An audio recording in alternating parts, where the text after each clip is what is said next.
Welcome to Little English Studio, where English learning meets the inspiring stories of the world's greatest people. Here we tell powerful life journeys in clear and simple English, so you can improve your English while discovering lessons of courage, struggle, and hope. Today we bring you the powerful story of Mercedes Sosa, the woman known as La Voz de América Latina, the voice of Latin America. Mercedes was not only a singer, she was a symbol of freedom, justice, and hope. Her songs carried the dreams of millions of people who lived under dictatorship, poverty, and oppression. With her deep, emotional voice, she gave strength to the weak, and she reminded the world that music could be a weapon for change.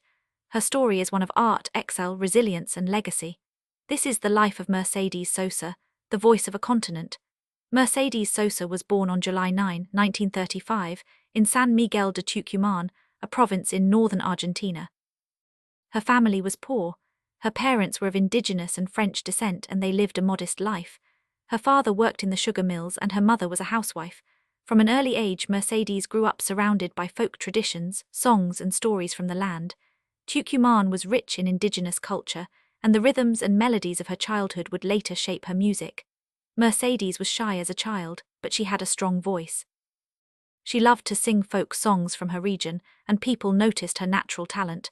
At the age of 15, she secretly entered a radio contest under the name Gladys Osorio. She won first prize. This moment marked the beginning of her career.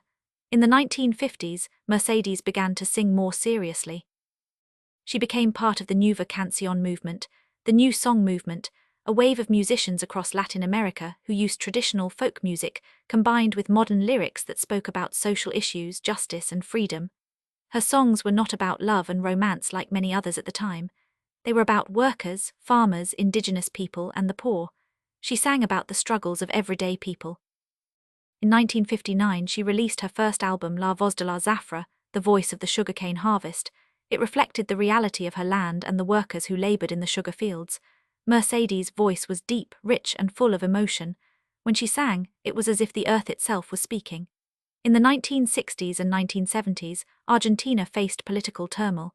Military dictatorships took control, silencing voices of opposition.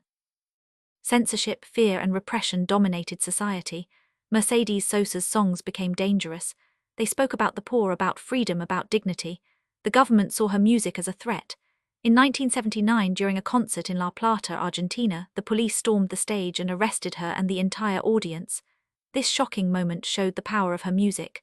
The government feared her voice. Soon after, she was forced into exile. She moved to Paris and later Madrid. It was a painful time being away from her homeland, but she continued to sing for Argentina and Latin America from abroad.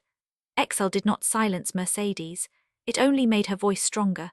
While living in Europe, she began to perform internationally, becoming known as La Voz de América Latina. She sang in major theaters and concert halls, bringing the music of Argentina and Latin America to the world. Her concerts were not only performances, they were acts of resistance. People who had fled dictatorships came to listen. They cried, they sang, and they found comfort in her voice. Her songs like Gracias a la Vida, Thanks to Life, written by Chilean singer Violeta Parra, became anthems of hope. The lyrics celebrated life even in the face of suffering, and Mercedes' voice gave it deep, universal meaning.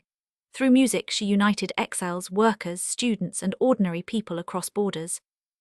In 1982, the dictatorship in Argentina began to collapse after the Falklands War. Slowly, censorship weakened. In 1983, Mercedes Sosa returned to Argentina. Her comeback concert at the Teatro Opera in Buenos Aires was legendary. For 9 nights, she filled the theatre with music and hope. She invited younger artists, writers, and musicians to join her on stage. It was not only a concert, it was a celebration of freedom, culture, and a new beginning for Argentina. Her return marked the rebirth of Argentine democracy and the power of art in healing a nation. Throughout the 1980s, 1990s, and 2000s, Mercedes continued to record music and collaborate with famous artists around the world. She sang with Luciano Pavarotti, Joan Baez, Sting, Shakira, Caetano Veloso, and many others. Her music crossed genres from folk to rock to opera, but always carried her unique spirit. One of her most famous songs, Alfonsina y el Mar, told the story of the poet Alfonsina Storni who drowned herself in the sea. The song became a classic, filled with sadness and beauty. Mercedes never stopped supporting justice. She defended indigenous rights, women's rights, and human dignity. Even when she was old and sick, She sang from a wheelchair on stage, giving her last strength to her audience. Mercedes Sosa passed away on October 4, 2009 at the age of 74 in Buenos Aires. Her death was a national mourning in Argentina. People filled the streets, carrying flowers, singing her songs and thanking her for her voice. Her body lay in state in the National Congress of Argentina, an honor given to very few people. She was not just a singer, she was a national treasure. Today, Mercedes Sosa is remembered as the voice of Latin America. Her songs are still sung in schools, protests, concerts, and family gatherings across the continent. She proved that music could fight dictators, heal broken hearts, and unite people across nations.